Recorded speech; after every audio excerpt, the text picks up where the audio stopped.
হযরত ইব্রাহিম আলাইহিস সালাম একদা স্বপ্নে দেখলেন কে যেন তাকে বলছে, হে আল্লাহর দোস্ত, আপনি আল্লাহর রাস্তায় কুরবানি করুন। নবীর প্রতি স্বপ্নাদেশ ওহির সমতুল্য। তাই হযরত ইব্রাহিম আলাইহিস সালাম স্বপ্নে কুরবানির আদেশ পেয়ে অস্থির হয়ে উঠলেন। অনেক চিন্তা ভাবনা করে তিনি দুম্বা উট কুরবানি করে দিলেন। দ্বিতীয় রাতে তিনি আবার স্বপ্ন দেখলেন একজন তাকে বলছেন, নবী আল্লাহর রাস্তায় কুরবানি করুন। এবারেও নবী 200 উট কুরবানি করলেন।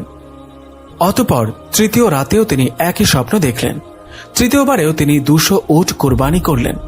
চতুর্থ রাতে তিনি স্বপ্ন দেখলেন কে যেন তাকে বলছেন, হে আল্লাহর দোস্ত, আপনি আল্লাহর রাস্তায় আপনার প্রিয় সন্তানকে কুরবানি করুন।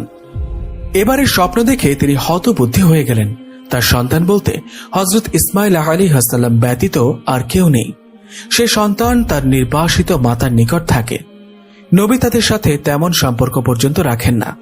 এমত অবস্থায় এহেন এক চরম প্রত্যাদেশ কিভাবে তিনি কার্যকরী করবেন এই ভেবে অস্থির হলেন। ভোরবেলা নবী সায়রা বিবির নিকট তার স্বপ্নের কথা আলোচনা করলেন। সায়রা নবীকে অতি সত্বর এই প্রত্যাদেশ কার্যকরী করার জন্য বিশেষভাবে অনুরোধ করলেন।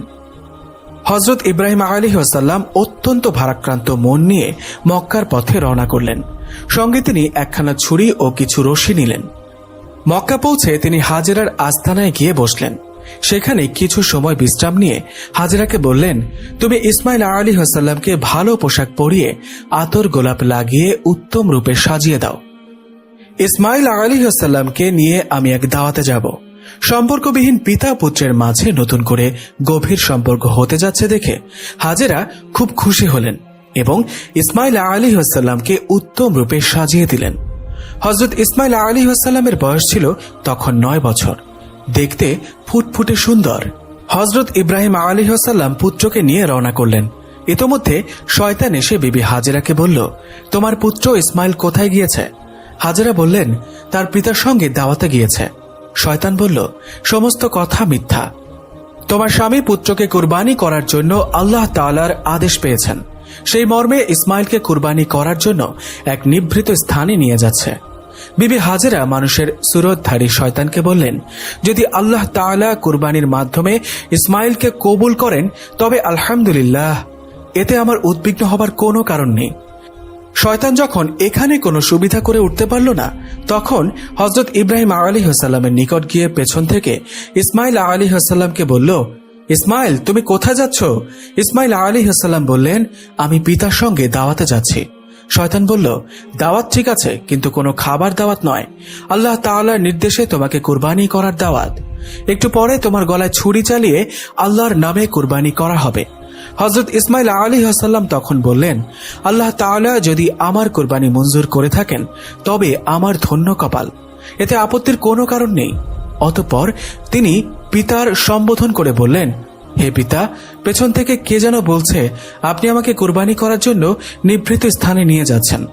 তখন হযরত ইব্রাহিম আলাইহিস সালাম বললেন, শয়তান তোমার সাথে প্রতারণা করছে, তুমি ওর প্রতি 7 খণ্ড পাথর নিক্ষেপ করো। হযরত ইসমাইল আলাইহিস সালাম পিতার আদেশ অনুসারে 7 খণ্ড পাথর নিক্ষেপ করলেন। শয়তান দূরীভূত হল। এই পাথর নিক্ষেপ হজ আদায়ের জন্য একটি জরুরি শর্ত ও সুন্নাত হিসেবে গণ্য করা হয়েছে। হযরত ইব্রাহিম আলাইহিস সালাম মিনার এক নিভৃত স্থানে গিয়ে থামলেন এবং পুত্রকে বললেন, হে প্রিয় বৎস, আমি 4 রাত ধরে স্বপ্ন যোগে কুরবানি করার আদেশ পেয়ে আসছি। আমি সে পরিপ্রেক্ষিতে 600 উট কুরবানি করেছি। শেষবারে আমার প্রিয় সন্তানকে কুরবানি করার আদেশ পেয়ে তোমাকে আল্লাহর নামে কুরবানি করার উদ্দেশ্যে এখানে নিয়ে এসেছি। হযরত ইসমাইল আলাইহিস সালাম পিতার মুখে এই কথা শুনে বললেন, আলহামদুলিল্লাহ, আল্লাহ তাআলার এরূপ নির্দেশ আমার জন্য সৌভাগ্যের দ্বার খুলে দিয়েছেন। আমাকে আল্লাহ তাআলা কবুল করেছেন, এজন্য আমি অত্যন্ত আনন্দিত। আপনি এই কাজ সমাধার ক্ষেত্রে আমাকে ধৈর্যশীলদের অন্তর্ভুক্ত দেখতে পাবেন। আপনি আর বিলম্ব না করে আল্লাহ তাআলার আদেশ অনুসারে কাজ আরম্ভ করুন।